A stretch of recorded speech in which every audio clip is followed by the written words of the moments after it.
Welcome बच्चों, कैसे हैं आप सब लोग। Hope you are studying well. आपकी पढ़ाई अच्छी चल रही है। आप 12th क्लास में हो, पॉलिटिकल साइंस जैसा सब्जेक्ट है आपके पास, तो ऑब्वियसली पढ़ने की जरूरत तो है, तो आप पढ़िए।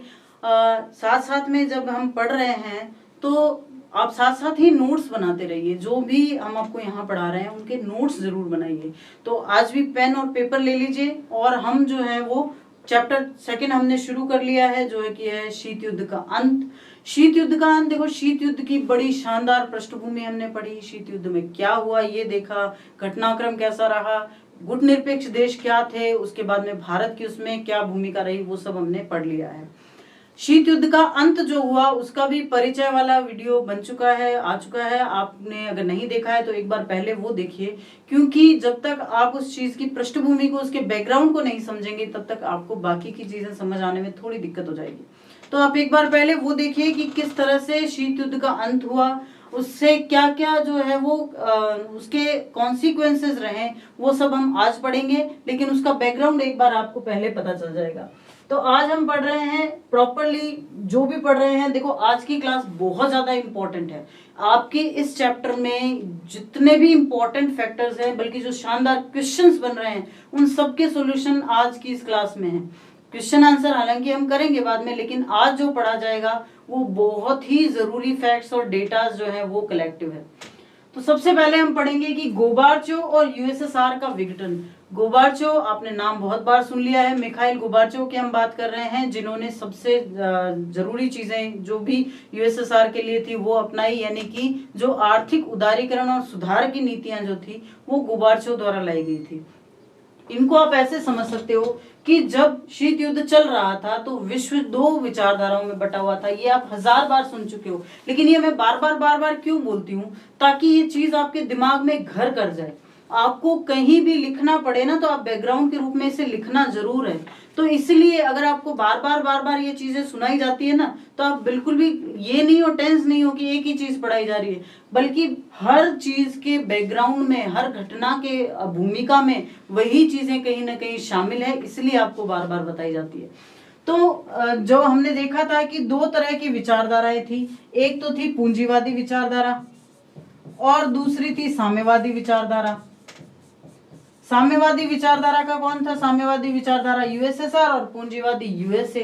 तो ऐसे में हुआ क्या, साम्यवादी विचारधारा जो थी उसमें कहीं ना कहीं कमियां नजर आने लगी थी। क्या कमियां नजर आने लगी थी कि भाई सब कुछ सरकार के हाथ में था, तो भ्रष्टाचार बहुत फैल गया था। अब अगर पूंजीवादी हैं, कोई जो इंडस्ट्रियलिस्ट है बढ़िया कमा रहा है, तो वो सरकार को अच्छे से टैक्स भी दे रहा है। टैक्स दे रहा है तो सरकार को क्या करना है, सिर्फ उस टैक्स को अपने लोगों की भलाई के लिए लगाना है। जबकि साम्यवाद में क्या था, टैक्स पेयर्स तो थे नहीं, क्योंकि सारे के सारे नियंत्रण में सरकार के थे। सरकार में फैल गया भ्रष्टाचार, और ऐसे में कहीं ना कहीं वो साम्यवादी अर्थव्यवस्था गड़बड़ा गई। और इसकी वजह से ये जो है सबसे बड़ा कारण बना साम्यवादी अर्थव्यवस्था के ढहने का, उस यूएसएसआर के उस डिसइंटीग्रेशन का, जो कि साम्यवाद का गढ़ के जो बिल्कुल है नेस्तनाबूद जिसने कर दिया। मिखाइल गोबार्चोव कौन थे? जो 1958 में सोवियत संघ की कम्युनिस्ट पार्टी के महासचिव बने। उन्होंने व्यवस्था में सुधार की मांग की। सुधार की शुरुआत किसने की? गोबार्चोव ने की। उन्होंने क्या किया, ये दो नाम आपको बहुत अच्छे से याद रखना है, पेरेस्ट्रोइका और ग्लासनोस्त। पेरेस्ट्रोइका और ग्लासनोस्त की नीतियां क्या होती है, बहुत बच्चे बहुत कंफ्यूज हो जाते हैं इन चीजों में। पेरेस्ट्रोइका होता है पुनर्गठन। ये दोनों रशियन जो है वर्ड्स हैं, रूसी शब्द हैं, रूसी भाषा के। तो आपको ध्यान में रखना है, पेरेस्ट्रोइका का मतलब होता है पुनर्गठन, फिर से किसी चीज को ऑर्गेनाइज किया जाए, सारी व्यवस्था को फिर से संभाला जाए, फिर से उसको ठीक किया जाए, उसको कहते हैं पेरेस्ट्रोइका। और ग्लासनोस्त कहते हैं खुलेपन को, ओपननेस को। ओपननेस को रशिया में कहते हैं ग्लासनोस्त। तो ये जो पेरेस्ट्राइका और ग्लासनोस्त की नीतियां अपनाई गई थी मिखाइल गोबार्चोव के द्वारा, उनकी आर्थिक और राजनीतिक सुधार की नीतियों की शुरुआत थी। लेकिन बाद में उनकी नीतियों की आलोचना की गई। क्यों? क्योंकि उन्होंने उस विचारधारा को ही खत्म कर दिया। देखो, साम्यवाद क्या था? साम्यवाद का मतलब सरकार अपने भीतर ना तो उसके नागरिकों को कोई ज्यादा आजादी और ना ही नीतियों में खुलापन, लेकिन जब पेरेस्ट्रोइका और ग्लासनोस्ट अपनाया गया तो खुलापन आ गया। तो ऐसे में वो साम्यवाद का विचार ही खत्म हो गया। तो इसीलिए गोर्बाचेव की आलोचना कभी कभी की जाती है कि उन्होंने उस पूरे नोशन को ही खराब कर दिया था। 1991 में एक तख्ता पलट हुआ जिसे कम्युनिस्ट पार्टी के कट्टरपंथियों ने प्रोत्साहित किया। 1991 में क्या हुआ कि ये जो तख्ता पलट हुआ, यानी कि जो कम्युनिस्ट पार्टी थी, जो सोवियत संघ की जो कम्युनिस्ट पार्टी थी, उसकी जो कट्टरपंथी थे, कट्टरपंथी किसे कहते हैं? कट्टरपंथी वो होते हैं जो उस विचारधारा को पकड़ के बैठ जाते हैं, उसमें सुधार की कहीं कोई गुंजाइश नहीं रखते, उसी के मान के चलते हैं। कट्टरपंथी उसे कहते हैं जो अपने साथ किसी भी उदारीकरण को या किसी भी सुधार को नहीं मानता। ठीक है ना? तो उन्होंने उसको प्रोत्साहित किया। लोग क्या चाहते थे? लोग कम्युनिस्ट पार्टी के पुराने ढंग का शासन नहीं चाहते थे और स्वतंत्रता चाहते थे, जबकि कम्युनिस्ट पार्टी के कट्टरपंथी ऐसा नहीं चाहते थे। तो ऐसे में जो टकराव हुआ, वो टकराव भी कहीं न कहीं सोवियत संघ के विघटन का कारण बना। रूस, यूक्रेन और बेलारूस, ये नाम तीनों याद रखने हैं। रूस, यूक्रेन और बेलारूस, ये तीन महत्वपूर्ण देश थे यूएसएसआर के गठबंधन के। यूएसएसआर के तीन प्रमुख गणराज्यों ने दिसंबर 1991 में घोषित किया कि सोवियत संघ का विघटन हो गया है। कब घोषित किया था?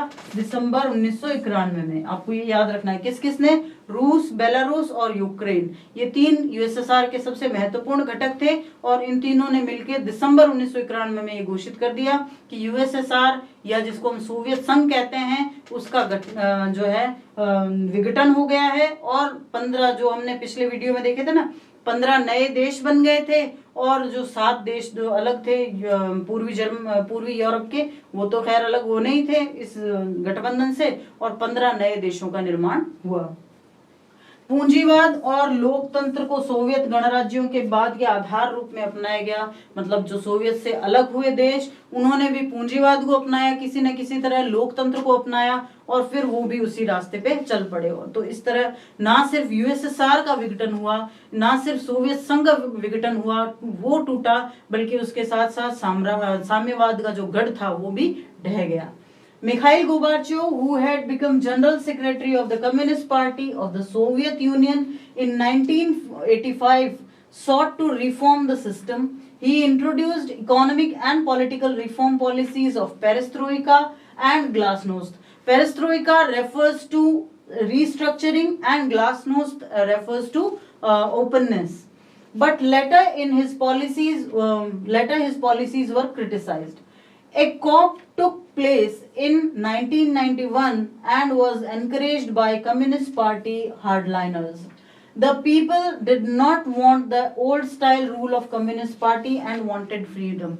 And this became the main point of all the contradiction in USSR. And this became the basis when USSR became disintegrated. So basically the notion, the concept of Marxism, the concept of USSR had been collapsed.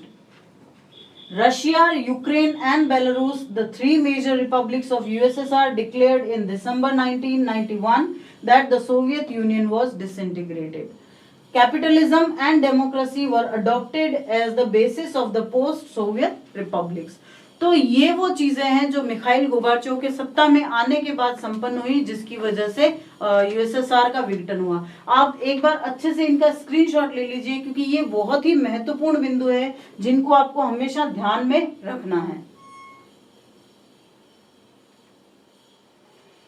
अब ये बहुत बहुत important, बहुत शानदार और बहुत बहुत बहुत इंपॉर्टेंट क्वेश्चन है कि सोवियत संघ के विघटन के कारण क्या थे। बहुत ही इंपॉर्टेंट है, आप अभी से इसको इंपॉर्टेंट लिख सकते हो।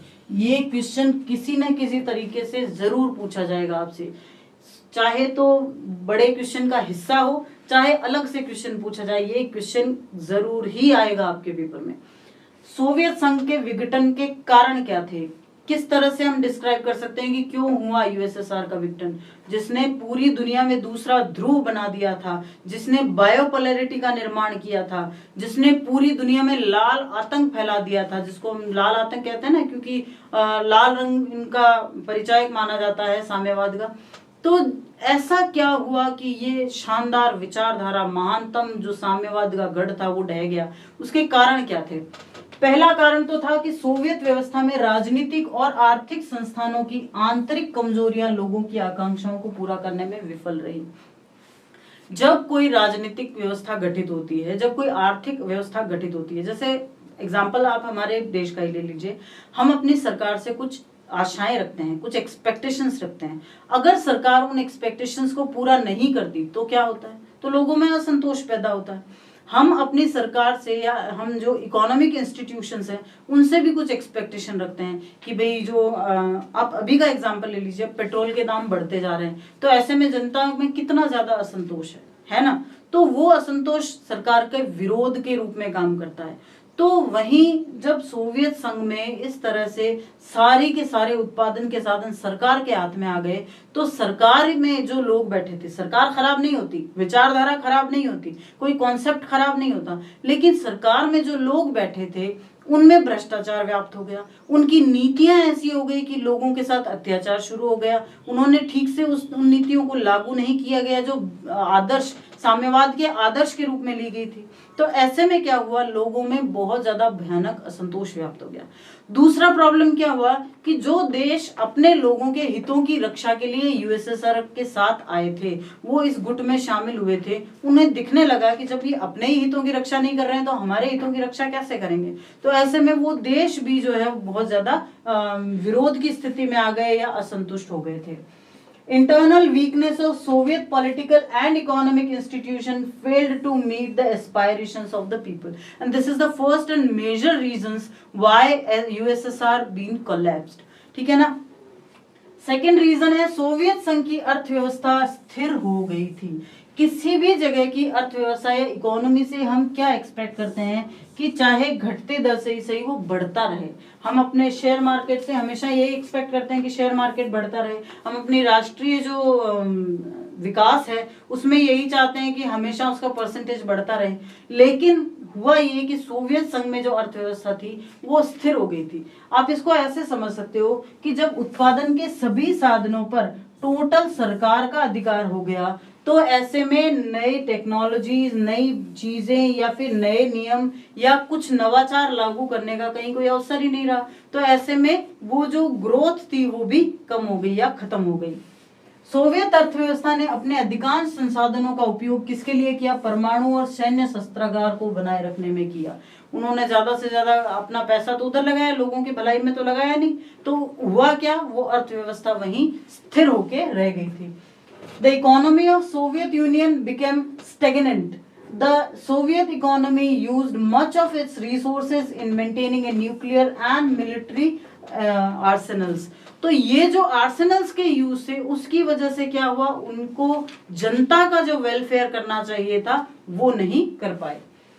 नेक्स्ट रीजन है कि सोवियत संघ भी बड़े पैमाने पर भ्रष्टाचार, सरकार में अधिक खुलेपन की अनुमति देने की अनिच्छा और एक विशाल भूमि के अधिकार के केंद्रीकरण के कारण स्थिर हो गया। मतलब हम हमेशा यही बात कर रहे हैं जब से हमने शुरू किया कि सरकार खराब हो गई थी। मतलब जो सरकार में लोग थे, जो अधिकारी थे, जो सरकार के चलाने वाले लोग थे, उनमें भ्रष्टाचार हो गया, क्योंकि उनको पता था कि कुछ भी निजी हाथों में तो है नहीं, तो विरोध कौन करेगा। तो ऐसे में क्या हुआ, वहां के केंद्रीकरण के कारण सब कुछ स्थिर हो गया था। The Soviet Union to become stagnant due to rampant corruption, the unwillingness of allow more openness in government, and the centralization of authority in a vast land. So these was the reason why USSR being collapsed. गोबार्चोव के सुधारों से समाज का एक वर्ग खुश नहीं था। ये माना जाता था कि गोबार्चोव द्वारा शुरू किए गए सुधार बहुत धीरे थे। हालांकि गोबार्चोव ने जो ग्लासनोस्त और पेरेस्ट्राइका अपनाया था, वो ग्लासनोस्त जो था वो अपनी जगह बिल्कुल सही था, लेकिन कुछ लोग जो ये चाहते थे कि ये ग्लासनोस्त की जो नीति है वो बहुत ही स्पीड अप के साथ, बहुत पेस के साथ, बहुत गति के साथ शुरू की जाए, पर ऐसा हो नहीं पाया और इस धीमी रफ्तार से वो लोग खुश नहीं थे। A section of the society was not happy with the reforms of Gorbachev. It was believed that the reforms introduced by Gorbachev were at a very slow pace. They were really not happy with the pace that was followed in the formation reforms of the Gorbachev. फिर USSR के पतन का एक अन्य कारण राष्ट्रवाद का उदय, ये बहुत इंपॉर्टेंट है, राष्ट्रवाद का उदय और रूस और बाल्टिक गणराज्यों सहित विभिन्न गणराज्यों के भीतर संप्रभुता की इच्छा थी। यहाँ दो शब्द बड़े भारी भरकम आ गए हैं। सबसे पहला शब्द है राष्ट्रवाद। राष्ट्रवाद क्या होता है? और चलिए इसी के साथ दूसरे शब्द को भी जोड़ देते हैं और वो है संप्रभुता। संप्रभुता यानी हम बात कर रहे हैं इन दोनों शब्दों की, nationalism and sovereignty. We are talking about these two things with together. तो कैसे कह सकते हैं राष्ट्रवाद क्या होता है? देखो, अगर कोई एग्जाम्पल ये है कि अगर आप भारत पर कोई आक्रमण करें तो आपके मन में पहली फीलिंग क्या आएगी? सबसे पहली फीलिंग तो ये आएगी कि किसी की हिम्मत कैसे हुई भारत पर आक्रमण करने की। दूसरी फीलिंग ये आएगी कि चाहे कैसे भी हमें एक नागरिक के तौर पर जो करना पड़े वो हम करेंगे, लेकिन जीत हमारे देश की होनी चाहिए। और ये तो युद्ध तो या आक्रमण तो बहुत बड़ी बात है, हम तो गेम्स में भी बहुत फीलिंग ले आते हैं। तो ये जो फीलिंग है ना, ये राष्ट्रवाद कहलाती है, ये नेशनलिज्म कहलाती है। और सॉवरेनिटी या संप्रभुता का मतलब होता है कि किसी देश के आंतरिक मामलों में और उसकी अखंडता और इन सब मामलों के लिए कोई भी निर्णय लेने का अधिकार सिर्फ उस देश को होना चाहिए, और यही उस देश की संप्रभुता कहलाती है। क्योंकि भारत जिस तरह भारत है, भारत की सीमा रेखा क्या होनी चाहिए, भारत को कब क्या कहना चाहिए, अंतर्राष्ट्रीय स्तर पर भारत का स्टैंड क्या होना चाहिए, ये क्या कोई और निर्धारित करता है? नहीं, हम ही निर्धारित करते हैं, भारत के लोग ही निर्धारित करते हैं, और यही हमारे देश की संप्रभुता है। तो हुआ ये कि यूएसएसआर के पतन का सबसे महत्वपूर्ण कारण क्या था? एक तो पहला तो राष्ट्रवाद का उदय, जो उस कम्युनिस्ट पार्टी के साथ आए थे, जो सोवियत संघ के उस गठबंधन में देश आए हुए थे। अब उन देशों को ऐसा महसूस होने लगा कि हमें बांध लिया गया है, हमें जो है हमारी नेशनलिटी को हमसे छीना जा रहा है, हमारे राष्ट्रवाद को हमसे छीना जा रहा है। और दूसरा ये कि जो बाल्टिक गणराज्य थे, जो पूर्वी यूरोप के जितने भी गणराज्य थे, वो ये चाहते थे कि हमें हमारे देश में लोकतंत्र लागू करने दिया जाए, हमारी संप्रभुता हम तक रखी जाए, हम किसी और की बात नहीं माने। तो ये एक सबसे बड़ा कारण सिद्ध हुआ कि उनमें अलग होने की भावना पैदा होती चली गई। Another reason for collapse of USSR was the rise of nationalism and the desire for sovereignty within various republics including Russia and the Baltic republics। और यही वजह थी कि एक के बाद एक जो ये सब कारण उभरते चले गए और यूएसएसआर का विघटन हो गया। तो आप इसका भी स्क्रीनशॉट ले लीजिए, इंपॉर्टेंट बहुत है। आप नोट्स बनाएंगे, स्क्रीनशॉट्स तो अभी के लिए है, आप नोट्स बनाएंगे, हैंड रिटन नोट्स बनाएंगे, ताकि आपको हमेशा ये चीजें याद रहे और परीक्षा में लिखने में कोई परेशानी ना हो। अब भाई विघटन तो हो गया, यूएसएसआर का विघटन भी हो गया, हमने देखा कि क्यों हुआ, जिसमें गोर्बाचेव की जो नीतियां थी उनका सबसे बड़ा हाथ था। लेकिन अब उससे हुआ क्या, उससे पूरे विश्व में क्या परिणाम निकला, ये भी बहुत इंपॉर्टेंट टॉपिक है, ये भी इक्वली इंपॉर्टेंट है। जो विघटन कारण थे उसी के समान इंपॉर्टेंट टॉपिक है ये भी, कि विघटन के परिणाम क्या निकले। जब डिसइंटीग्रेशन तो हो गया यूएसएसआर का, डिसइंटीग्रेटेड होने के बाद उसके क्या परिणाम निकले। सबसे पहला परिणाम तो ये निकला कि इससे शीत युद्ध के टकराव का अंत हो गया, और ये सबसे अहम परिणाम था। इसकी वजह से एक जो हथियारों की होड़ लगी थी भयंकर रूप से, वो कहीं ना कहीं थम गई। हालांकि रुकी नहीं, अभी भी चल रही है, हथियार अभी भी बनाए जा रहे हैं पूरे विश्व में, लेकिन वो होड़ कहीं ना कहीं उसकी पेस, उसकी गति धीमी बढ़ गई थी। समाजवादी विचारधारा और पूंजीवादी विचारधारा का कोई विवाद नहीं है। विवाद किसमें था? पूंजीवादी विचारधारा और साम्यवादी विचारधारा में। अब आप कहेंगे कि साम्यवाद और समाजवाद में क्या फर्क है? बहुत फर्क है। पूंजीवाद साम्यवाद अलग है, समाजवाद अलग है। साम्यवाद में उत्पादन के साधनों पर पूरी तरह से सरकार का हक होता है, वही निर्धारित करते हैं कि कौन क्या करेगा, किस तरह से उत्पादन के साधनों का वितरण किया जाएगा, किस तरह से मजदूरी दी जाएगी, सब कुछ वही निर्धारित करते हैं। वहां प्रेस या मीडिया को कोई स्वतंत्रता नहीं होती, यहाँ तक कि बाहर आने जाने वाले लोगों को भी कोई स्वतंत्रता नहीं होती, ठीक है ना। लेकिन समाजवाद में क्या होता है, उत्पादन के साधनों का वितरण उचित तरीके से होता है, सरकार उचित तरीके से नियंत्रण बनाए रखती है, पूरी तरीके से नहीं, उचित तरीके से नियंत्रण बनाए रखती है, और नियंत्रण से भी ज्यादा सरकार जो है वो लोक कल्याणकारी सरकार या लोक कल्याणकारी राज्य की तरह काम करती है। तो यानी कि कहने का मतलब कहीं ना कहीं समाजवाद साम्यवाद से हटकर पूंजीवाद की तरफ उन्मुख है, और इसीलिए समाजवाद और पूंजीवाद में ज्यादा विरोधाभास, ज्यादा टकराव की स्थिति नहीं है जितनी कि साम्यवाद और पूंजीवाद में थी, क्योंकि दोनों बिल्कुल ही अलग विचारधाराएं हैं। जबकि समाजवाद जो है वो साम्यवाद की लीक से हटकर कहीं ना कहीं पूंजीवाद की ओर उन्मुख हो जाता है।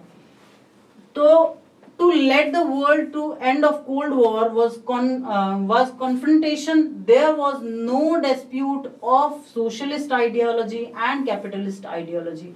It led to the end of Cold War. सबसे बड़ी बात की कोल्ड वॉर का अंत हो गया। और दूसरा, जो सोशलिस्ट आइडियोलॉजी थी उसकी कैपिटलिस्ट आइडियोलॉजी के साथ कोई कन्फ्रंटेशन नहीं थी। There was no contradictions between two of these ideologies. They were quite equal, not exact equal, because capitalist always follows the capital first thing, but socialist always follows the welfare of the state and the welfare of the people. लेकिन इनमें कोई विरोधाभास नहीं है, ये एक दूसरे की विरोधी विचारधाराएं नहीं है। विश्व में राजनीति में सत्ता संबंध बदल गए और इस प्रकार इसने विचारों और संस्थाओं के सापेक्ष प्रभाव में परिवर्तन किया।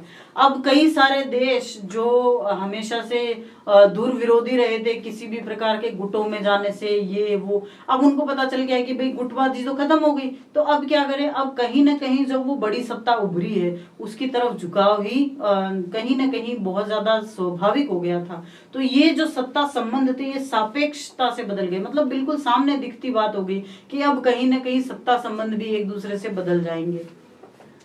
Power relations in world politics changed and thus it led to change in the relative influence of ideas and institutions. कहीं ना कहीं पूंजीवाद जो है वो हावी होने लगा था विश्व के सारे देशों पर। अमेरिका एकमात्र महाशक्ति बन गया जिसने पूंजीवादी अर्थव्यवस्था का समर्थन करते हुए इसे अंतरराष्ट्रीय स्तर पर प्रमुख प्रणाली बना दिया, ठीक है ना। ये तो होना ही था, जब बायोपोलरिटी में एक पोल खत्म हो गया है तो दूसरे पोल को इंपॉर्टेंस तो मिलनी ही है।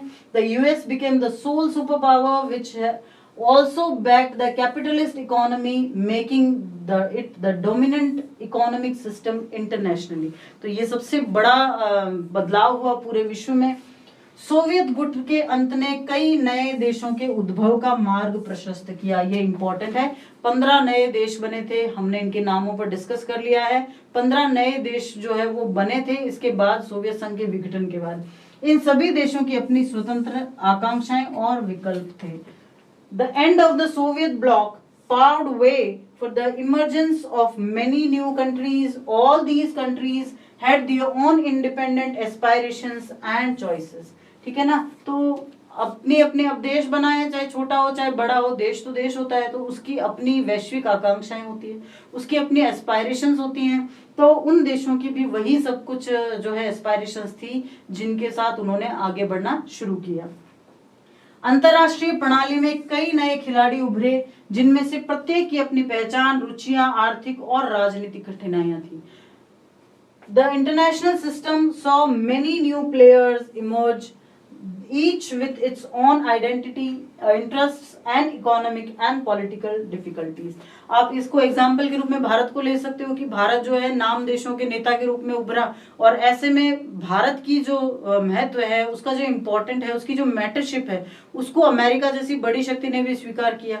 और यही वजह थी कि आज तक हम एक पावर के रूप में जो है, बल्कि ऐसे कह सकते हैं एशिया में शक्ति संतुलन के जो है मुख्य स्रोत के रूप में या फिर मुख्य जो है एलिमेंट के रूप में हम जाने जाते हैं। तो ऐसा बहुत कुछ बदलाव हुआ जब शीत युद्ध का अंत हो गया। तो आप इसका भी स्क्रीनशॉट ले लीजिए, फिर आगे चलते हैं। अब पढ़ते हैं उन नेताओं के बारे में जो यूएसएसआर की रीढ़ बने या जिन्होंने यूएसएसआर के बदलते भविष्य को सुनिश्चित किया। किस प्रकार से शुरू हुआ और किस प्रकार से अंत हुआ, एक के बाद एक उन नेताओं के बारे में पढ़ते हैं। सबसे पहले हम पढ़ेंगे जोसेफ स्टालिन के बारे में। जोसेफ स्टालिन जो थे लेनिन के उत्तराधिकारी थे। लेनिन के बारे में हम पिछले वीडियो में पढ़ चुके हैं, बहुत विस्तार से पढ़ चुके हैं। अगर आपने नहीं देखा है तो एक बार देखिए, क्योंकि अगर क्वेश्चंस आते हैं तो इस प्रकार के भी आ सकते हैं कि इन पर एक छोटी टिप्पणी लिखिए। तो इनके बारे में जो फैक्ट्स हैं मोटा मोटी वो आपको ध्यान में होने चाहिए। लेनिन के ये उत्तराधिकारी थे। सोवियत संघ के मजबूत बनने के दौर में यानी कि 1924 से लेके 1953 तक इन्होंने नेतृत्व किया था। 1924 से लेके 1953 तक यानी कि लगभग 30 साल इन्होंने सोवियत संघ का नेतृत्व किया था। औद्योगिकीकरण को बहुत बढ़ावा दिया, खेती का बलपूर्वक सामूहिकीकरण किया। सामूहिकीकरण क्या होता है? छोटी छोटी जो जोतें होती है, छोटे छोटे जो खेत होते हैं उनको मिलाकर बड़ी जोतें तैयार करना, ताकि बाद में उन पर मशीनों की सहायता से ज्यादा खेती की जा सके, ज्यादा उपज प्राप्त की जा सके। और ये इन्होंने कैसे किया? बलपूर्वक किया। दूसरे विश्व युद्ध में जीत का श्रेय भी इन्हीं को दिया जाता है। आप पढ़ चुके हो कि 1945 में जब दूसरा विश्व युद्ध का अंत हुआ तो उस समय भी स्टालिन ही थे यूएसएसआर के मुखिया। तो इस जीत का श्रेय जो कहीं ना कहीं इनको भी मिलता है, क्योंकि हमने पढ़ा था कि ध्रुवी राष्ट्रों और मित्र राष्ट्रों में जो युद्ध हुआ था उसमें मित्र राष्ट्र जीत गए थे और मित्र राष्ट्रों का ही एक हिस्सा यूएसएसआर भी था। 1930 के दशक के भयानक आतंक पार्टी के अंदर अपने विरोधियों को कुचलने और तानाशाही रवैये के लिए जिम्मेदार ठहराए गए। स्टालिन जो थे वो कहीं ना कहीं बहुत ज्यादा सख्त व्यक्तित्व के मालिक थे और इसी वजह से तानाशाही रवैया इनके रवैये को कहा जाता था। इनके बाद आए निकिता ख्रुश्चेव। निकिता ख्रुश्चेव जो थे वो सोवियत संघ के राष्ट्रपति बने 1953 में। हमने पढ़ा 1924 से लेकर 1953 तक स्टालिन रहे और स्टालिन के बाद 1953 में निकिता ख्रुश्चेव जो है वो सोवियत के राष्ट्रपति बने। ये स्टालिन की नेतृत्व शैली के आलोचक थे, यानी कि जैसे स्टालिन थे, जोसेफ स्टालिन जैसे थे ना, उससे बिल्कुल ही उलट थे निकिता ख्रुश्चेव। 1956 में उन्होंने कुछ सुधार लागू किए थे और पश्चिम के साथ शांतिपूर्ण सह अस्तित्व, पीसफुल को एग्जिस्टेंस की नीति इन्होंने लागू की थी। पीसफुल को एग्जिस्टेंस क्या होता है? देखो 1953 में जब निकिता ख्रुश्चेव राष्ट्रपति बने तो 45 में जब अमेरिका ने जापान में जो है परमाणु बम गिरा दिए थे, उसके बाद से अमेरिका और यूएसएसआर के बीच भयानक रूप से प्रतिद्वंदिता बढ़ गई थी। ऐसे में ख्रुश्चेव ने ये महसूस किया कि अगर ये प्रतिद्वंदिता ऐसे ही बढ़ती रही और हम ऐसे ही एक दूसरे के विरोधी बने रहे, जो एरिनास हमने पढ़े खूब सारे, कोरिया और उसके बाद में क्यूबा, ये सब जो हमने पढ़े, इसमें इनको समझ में आ गया था ख्रुश्चेव को कि अगर यही सब कुछ चलता रहा तो तीसरे विश्व युद्ध को होने से कोई नहीं रोक पाएगा। तो इन्होंने शांतिपूर्ण सह अस्तित्व का सुझाव जो है वो पहली बार रखा। देखो 1 नंबर के छोटे छोटे क्वेश्चन भी इसी तरह बन जाते हैं कि शीत युद्ध के इस दौर में दोनों ध्रुवों के मध्य शांतिपूर्ण सह अस्तित्व का प्रस्ताव सबसे पहले किसने रखा? Who proposed the peaceful coexistence in the era of Cold War for the first time? किसने रखा? निकिता ख्रुश्चेव ने। तो ये आपको ध्यान में होने चाहिए, छोटी छोटी बातें, छोटे छोटे फैक्ट्स। हंगरी के जन विद्रोह का दमन इन्होंने किया था। हंगरी जो था वो सोवियत संघ का ही एक हिस्सा था और उसके अंदर जो विद्रोह हुआ था, लोगों ने साम्यवाद के खिलाफ विद्रोह कर दिया था, उसका इन्होंने बहुत ही क्रूरता के साथ दमन करवाया। और क्यूबा के मिसाइल संकट में भी शामिल थे। कब हुआ था क्यूबा का मिसाइल संकट? आप बहुत बार पढ़ चुके हैं, आपको अब ध्यान में होनी चाहिए ये बातें। 1962 में जो क्यूबन मिसाइल क्राइसिस हुआ था, उस समय भी निकिता ख्रुश्चेव ही सोवियत के राष्ट्रपति थे, जिन्होंने बाद में क्यूबन मिसाइल क्राइसिस को आगे बढ़ने से रोका और फिर उसके बाद विश्व से तीसरे विश्व युद्ध का खतरा हट गया। इसके बाद ख्रुश्चेव के बाद आए लियोनिड ब्रेजनेव। ब्रेजनेव जो थे वो सोवियत संघ के राष्ट्रपति 1964 में बने, 1964 में। 1964 तक निकिता ख्रुश्चेव थे और 64 के बाद ब्रेजनेव सोवियत संघ के राष्ट्रपति बने। ये एशिया की सामूहिक सुरक्षा व्यवस्था का इन्होंने सुझाव दिया था। एशिया को देखो, अब तक जो है वो 1964 तक सारा का सारा ध्यान यूरोप पर लगा हुआ था। पूर्वी यूरोप पूरा का पूरा यूएसएसआर के प्रभाव में था, पश्चिमी यूरोप यूएसएस, लेकिन अब जो है इनका ध्यान एशिया पर केंद्रित होने लगा था और एशिया की सामूहिक सुरक्षा व्यवस्था का इन्होंने सुझाव दिया। अमेरिका के साथ संबंधों के तनाव में कमी के दौर से संबद्ध है, यानी इनके टाइम में अमेरिका और यूएसएसआर के संबंधों में कहीं ना कहीं तनाव में जो है कमी आने लगी थी। इन्होंने उस तनाव को कम करने में हेल्प की थी। चेकोस्लोवाकिया के जन विद्रोह, देखो क्रुश्चेव ने हंगरी के जन विद्रोह का दमन किया था, इन्होंने चेकोस्लोवाकिया के जन विद्रोह का दमन किया था। इसको चेक रिपब्लिक भी कहते हैं, ठीक है ना। तो ये ध्यान में रखना है, जैसा मैंने अभी कहा, ये आपको फैक्ट्स ध्यान में होने चाहिए कि हंगरी में जन विद्रोह का दमन निकिता क्रुश्चेव ने किया था और चेकोस्लोवाकिया में जो जन विद्रोह हुआ था उसका दमन ब्रेजनेव ने किया था। और अफगानिस्तान पर आक्रमण में शामिल थे, इनके टाइम में अफगानिस्तान पर आक्रमण हुआ था और अफगानिस्तान आज तक विश्व की एक ज्वलंत समस्या बना हुआ है। उसके बाद आए मिखाइल गोर्बाचेव, जिनकी नीतियों के बारे में हमने इस वीडियो के शुरू में ही बहुत कुछ पढ़ा है। सोवियत संघ के ये अंतिम राष्ट्रपति थे, सोवियत संघ के, रूस के कभी नहीं लिखेंगे क्योंकि रूस सिर्फ एक देश है और सोवियत संघ वो पूरी कम्युनिटी है। ये 1985 में सोवियत संघ के राष्ट्रपति बने और 1991 तक राष्ट्रपति रहे। पेरेस्ट्रोइका यानी पुनर्रचना और ग्लासनोस्त यानी खुलेपन, पेरेस्ट्रोइका यानी reorganisation and glasnost means openness के आर्थिक और राजनीतिक सुधार इन्होंने शुरू किए थे। अमेरिका के साथ हथियारों की होड़ पर इन्होंने रोक लगाई थी, ये इंपॉर्टेंट है। हथियारों की होड़ पर रोक लगाने में सबसे बड़ा हाथ जो था वो मिखाइल गोर्बाचेव का ही था। अफगानिस्तान और पूर्वी यूरोप से सोवियत सेना उन्होंने वापस बुला ली थी। जो सोवियत के जो अफगानिस्तान में जो कॉन्ट्राडिक्शन जो है ब्रेजनेव के समय शुरू हुए वो मिखाइल गोर्बाचेव के समय थोड़े खत्म होने लगे। क्यों? क्योंकि उन्होंने सोवियत सेना को वापस बुला लिया। जर्मनी के एकीकरण में सहायक रहे। जर्मनी में हमने देखा कि बर्लिन की दीवार गिरा दी गई थी। कब गिरा दी गई थी? बर्लिन की दीवार 1989 में। तो उसके बाद में जब बर्लिन का एकीकरण हुआ, जर्मनी का एकीकरण हुआ, तो उसमें इन्होंने बहुत सहयोग किया। शीत युद्ध समाप्त किया और सोवियत संघ के विघटन का आरोप इन पर लगता है। क्यों? क्योंकि सोवियत संघ के विघटन के समय ये ही थे, तो इन पर विघटन का आरोप भी इन्हीं पर लगता है कि सोवियत संघ के विघटन का उत्तरदायी किसे माना जाता है? मिखाइल गोर्बाचेव को। उसके बाद बने बोरिस येल्सिन, रूस के सबसे पहले चुने हुए राष्ट्रपति थे बोरिस येल्सिन, जो कि 1991 में बने और 1999 तक राष्ट्रपति रहे। उसके बाद में व्लादिमीर पुतिन बने जो आज तक हैं। तो ये जो है वो आपको याद में रखना है, ये एक पूरी लिस्ट है जो आपको ध्यान रखनी है, क्योंकि इस तरह के क्वेश्चन, फैक्चुअल क्वेश्चन पूछे जाते हैं कई बार। कम्युनिस्ट पार्टी में सत्ता के केंद्र तक पहुंचे। गोर्बाचेव द्वारा मॉस्को के मेयर बनाए गए थे पहले। मॉस्को कहाँ है? मॉस्को रूस में है, रशिया की राजधानी है मॉस्को। बाद में गोर्बाचेव के आलोचकों में ये शामिल हो गए, यानी गोर्बाचेव ने जो किया उसके विरोध में चले गए थे। क्यों? क्योंकि गोर्बाचेव सुधारों के हामी भरते थे और बोरिस येल्सिन हमेशा से कट्टरपंथ के साथ थे और कम्युनिस्ट पार्टी से इन्होंने इस्तीफा दे दिया। 1991 में सोवियत संघ के शासन के खिलाफ विरोध का नेतृत्व इन्होंने किया था। सोवियत संघ के विघटन में इन्होंने केंद्रीय भूमिका निभाई थी, ठीक है ना। साम्यवाद से पूंजीवाद की ओर संक्रमण के दौरान रूसी लोगों को हुए कष्ट के लिए इनको दोषी ठहराया गया, क्योंकि ये कट्टरपंथी थे, तो इन्होंने कहीं ना कहीं उन सुधारों का विरोध किया और इस वजह से रूसी लोगों को जो नुकसान हुआ उसके लिए भी इन्हें दोषी ठहराया गया।